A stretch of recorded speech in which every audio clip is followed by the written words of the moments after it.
শ্রীকৃষ্ণ বলেছেন, বিপদ এলে এই 8টি সংকেত জেনে রাখুন। হে মানব, যখন জীবনে হঠাৎ অস্থিরতা বেড়ে যায়, যখন মনে হয় সবকিছু এলোমেলো হয়ে যাচ্ছে, তখন মনে রেখো, এগুলো কাকতালীয় নয়। ভাগবত গীতায় আমি ইঙ্গিত দিয়েছি, জীবন কথা বলে সংকেতের মাধ্যমে। প্রথম সংকেত হল অশান্তি। যখন তোমার মন অকারণে ভারী হয়ে ওঠে, আগের মতো আনন্দে মন বসে না, তখন বুঝবে তুমি নিজের প্রকৃত পথ থেকে কিছুটা সরে গেছ। অশান্তি শাস্তি নয়, অশান্তি হল সতর্কবার্তা। নিজের ভেতরে তাকাও, কোথায় তুমি নিজের সত্যকে উপেক্ষা করছ। হে অর্জুন, দ্বিতীয় সংকেত আসে সম্পর্কের মাধ্যমে। হঠাৎ করে কাছের মানুষদের সঙ্গে দূরত্ব তৈরি হয়, কথা কমে যায়, ভুল বোঝাবুঝি বাড়ে। গীতায় আমি বলেছি, যে মানুষ নিজের ভিতরের দ্বন্দ্ব মেটায় না, তার চারপাশেও দ্বন্দ্ব তৈরি হয়। সম্পর্ক ভাঙা মানে সবসময় অন্যের দোষ নয়, অনেক সময় তা আত্মসমীক্ষার ডাক। এই সংকেত বলে, নিজের অহংকার, প্রত্যাশা ও আসক্তির দিকে তাকাও। তৃতীয় সংকেত আসে কর্মক্ষেত্রে। তুমি অনেক পরিশ্রম করছো, তবু ফল আসছে না, বা ফল এলেও তৃপ্তি নেই। গীতায় আমি স্পষ্ট বলেছি, ফলের আসক্তি কর্মকে বিষাক্ত করে তোলে। এই অবস্থায় জীবনের সংকেত হল, তুমি কাজ করছ ঠিকই, কিন্তু উদ্দেশ্য ভুল জায়গায় আটকে গেছে। কর্ম করো ধর্মবোধ থেকে, প্রমাণ করার জন্য নয়। এই সংকেত বুঝতে পারলে কর্ম আবার পবিত্র হয়ে ওঠে। চতুর্থ সংকেত আসে ভয়ের রূপে। ভবিষ্যৎ নিয়ে অজানা আতঙ্ক, হারানোর ভয়, ব্যর্থতার ভয়, এইসব যখন মনকে আচ্ছন্ন করে, তখন জানবে তুমি নিজেকে শরীর ও পরিস্থিতির সঙ্গে বেশি একাকার করে ফেলেছ। গীতায় আমি বলেছি, আত্মা অবিনশ্বর। ভয় জন্মায় অজ্ঞানতা থেকে।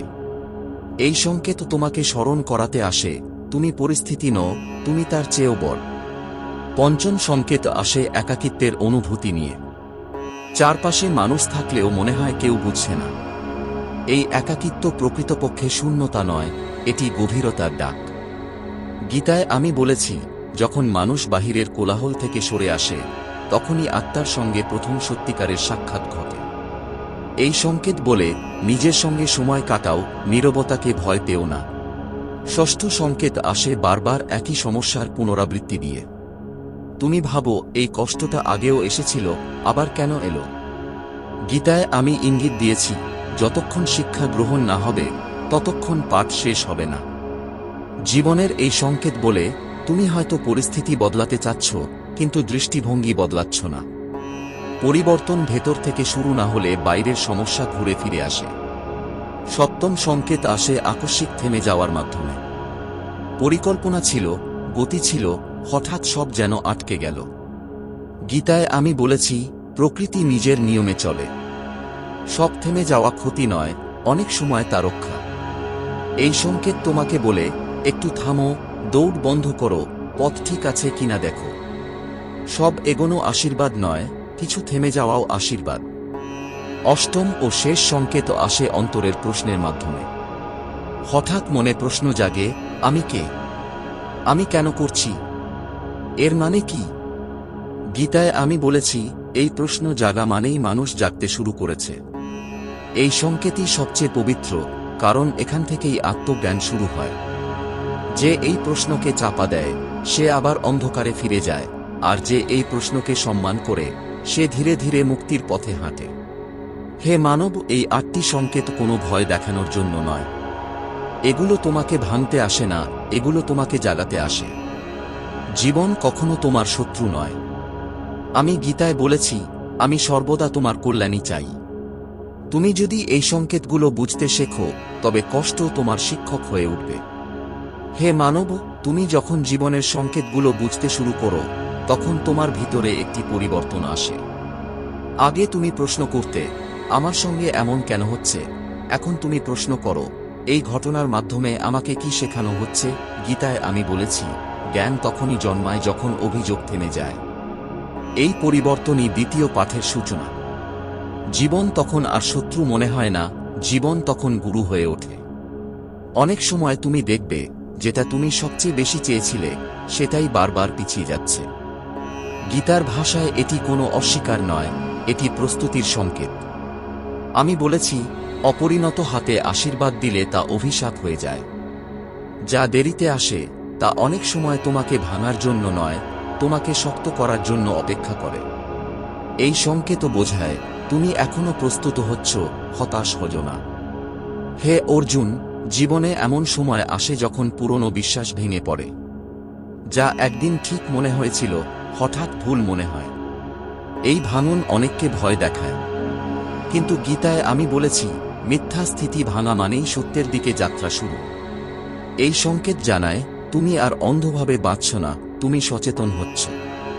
কখনো কখনো তুমি অনুভব করবে তোমার আগ্রহ বদলে যাচ্ছে। যেগুলো একসময় আনন্দ দিত সেগুলো আর তৃপ্তি দিচ্ছে না। গীতায় আমি ইঙ্গিত দিয়েছি এটি আত্মার বৃদ্ধি। আত্মা যখন এগোয় তখন পুরনো আনন্দ ছোট মনে হয়। এই সংকেতকে দুঃখ ভেবো না, এটি তোমার ভেতরের উন্নতির চিহ্ন। হে মানব, যখন তুমি কম মানুষ পছন্দ করতে শুরু করো, বেশি একা থাকতে ভালো লাগে, তখন অনেকে ভাববে তুমি বদলে গেছ। কিন্তু গীতায় আমি বলেছি বুদ্ধিমান ব্যক্তি ভিড় থেকে শক্তি নেয় না, সে নীরবতা থেকে শক্তি নেয়। এই সংকেত বলে তুমি বাহিরের কোলাহল থেকে ভিতরের সত্যের দিকে ফিরছ। অনেক সময় জীবনে হঠাৎ দায়িত্ব বেড়ে যায়, এমন বোঝা আসে যা তুমি ভাবনি তুমি বহন করতে পারবে। গীতার শিক্ষা অনুযায়ী প্রকৃতি কখনো ভুল মানুষকে বড় দায়িত্ব দেয় না। এই সংকেত মানে তোমার ভিতরের শক্তি এখন প্রকাশের জন্য প্রস্তুত। দায়িত্ব ভয় নয়, দায়িত্ব বিশ্বাসের চিহ্ন। হে অর্জুন, তুমি লক্ষ্য করবে কিছু মানুষ হঠাৎ করে তোমার জীবন থেকে সরে যাচ্ছে। সম্পর্ক ভাঙছে, দূরত্ব বাড়ছে। গীতায় আমি বলেছি সব সঙ্গ চিরস্থায়ী নয়। কিছু মানুষ আসে তোমাকে শিক্ষা দিতে, সঙ্গ দিতে নয়। এই সংকেত মানে তোমার যাত্রা বদলাচ্ছে, আর সব যাত্রী সেই পথে যেতে পারে না। সবচেয়ে গভীর সংকেত আসে তখন যখন তুমি কষ্টের মধ্যেও শান্ত থাকতে শেখো। আগে যা তোমাকে ভেঙে দিত এখন তা তোমাকে নীরব করে তোলে। গীতায় আমি একেই বলেছি স্থিতপ্রজ্ঞ অবস্থা। এই সংকেত বলে তুমি আর পরিস্থিতির দাস নও, তুমি তার সাক্ষী হতে শিখেছ। হে মানব, এই সব সংকেত একদিনে আসে না, আবার একদিনে শেষও হয় না। জীবন ধীরে ধীরে তোমাকে শেখায়, প্রস্তুত করে, পরিপক্ব করে। আমি গীতায় বলেছি যে ধৈর্য ধরে নিজের পথ চলে, প্রকৃতি একদিন নিজেই সরে দাঁড়ায়। হে মানব, তৃতীয় পাঠ শুরু হয় তখন যখন তুমি আর সংকেত খোঁজো না, বরং সংকেত নিজেই তোমার কাছে স্পষ্ট হয়ে ওঠে। এই স্তরে এসে মানুষ বোঝে জীবনে যা কিছু ঘটছে তা আর এলোমেলো নয়। প্রতিটি ঘটনা, প্রতিটি দেরি, প্রতিটি ক্ষতি সবই কোনো না কোনো প্রস্তুতির অংশ। গীতায় আমি বলেছি যিনি প্রকৃত জ্ঞান লাভ করেন তিনি আর অভিযোগ করেন না, তিনি গ্রহণ করতে শেখেন। এই পাঠে এসে তুমি অনুভব করবে তোমার প্রতিক্রিয়া বদলে গেছে।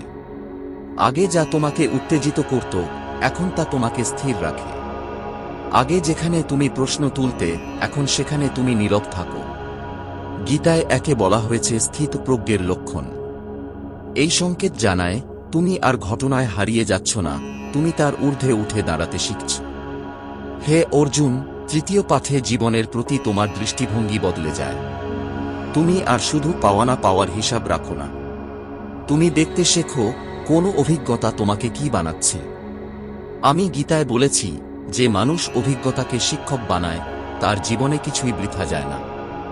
এই স্তরে এসে মানুষ সম্পর্ককেও নতুনভাবে বোঝে। তুমি আর কাউকে ধরে রাখার চেষ্টা করো না, আবার কাউকে ঠেলে দূরেও সরাও না। যে থাকে তার সঙ্গে কৃতজ্ঞ থাকো, যে যায় তাকে আশীর্বাদ করো। গীতায় এই অবস্থা আসক্তি থেকে মুক্তির লক্ষণ। এই সংকেত বলে তুমি ভালোবাসতে শিখেছ কিন্তু বাঁধতে নয়। হে মানব, তৃতীয় পাঠে কর্মের অর্থ বদলে যায়। তুমি আর শুধু ফলের জন্য কাজ করো না, কাজই তোমার সাধনা হয়ে ওঠে। গীতায় আমি বলেছি যে ব্যক্তি কর্মকে যোগ্য করে তার কর্ম তাকে বেঁধে রাখে না। এই সংকেত বোঝায় তুমি কর্মের দাস নও, তুমি কর্মের যোগী। এই স্তরে এসে ভয় প্রায় নিঃশেষ হয়ে যায়। ভবিষ্যৎ আর তোমাকে তাড়ায় না, কারণ তুমি বর্তমানের ওপর বিশ্বাস রাখতে শিখেছ। গীতায় বলা হয়েছে যিনি আত্মাকে জানেন তিনি ভয়কে অতিক্রম করেন। এই সংকেত মানে তুমি নিজের ভিতরের অবিনশ্বর সত্তাকে চিনতে শুরু করেছ। হে অর্জুন, তৃতীয় পাঠে নীরবতা গভীর হয়। তুমি কম কথা বলো, কিন্তু তোমার উপস্থিতি কথা বলে। এই নীরবতা শূন্য নয়, এটি পূর্ণ। গীতায় আমি বলেছি, নীরব জ্ঞানী হাজার বাক্যের চেয়ে শক্তিশালী। এই সংকেত জানায় তুমি বাহিরের শব্দ ছেড়ে ভিতরের সত্য শুনছ। এই স্তরে এসে মানুষ ক্ষমাকে দুর্বলতা ভাবে না। তুমি বুঝে যাও, ক্ষমা মানে ভুল মেনে নেওয়া নয়, ক্ষমা মানে নিজেকে মুক্ত করা। গীতায় এই অবস্থাকে করুণার চূড়ান্ত রূপ বলা হয়েছে। এই সংকেত দেখায় তোমার হৃদয় কঠোর হয়নি, বরং প্রসারিত হয়েছে। সবচেয়ে গভীর সংকেত আসে তখন, যখন তুমি জীবনের অনিশ্চয়তার মধ্যেও নিশ্চিন্ত থাকতে শেখো। কিছু জানো না, তবু ভয় পাও না। গীতায় আমি বলেছি, যে আমাকে স্মরণ করে সে অনিশ্চয়তার মধ্যেও আশ্রয় পায়। এই সংকেত বলে তুমি আর নিয়ন্ত্রণ চাইছ না, তুমি বিশ্বাস করতে শিখেছ। হে মানব, তৃতীয় পাঠে এসে তুমি বোঝো, জীবনের লক্ষ্য কিছু পাওয়া নয়, বরং কিছু হওয়া। শান্ত, সচেতন, করুণ, দৃঢ়। গীতায় আমি বলেছি, যে এই অবস্থায় পৌঁছে সে মুক্তির পথে অটল হয়ে দাঁড়ায়। সবশেষে এই পাঠের বাণী মনে রেখো, জীবন যখন আর তোমাকে ভাঙে না, বরং গভীর করে তোলে, তখন জানবে তুমি সঠিক পথে আছো। আমি শ্রীকৃষ্ণ। আমি সংকেত দিই না শুধু, আমি তোমাকে সেই মানুষ বানাই যে সংকেতের ঊর্ধ্বে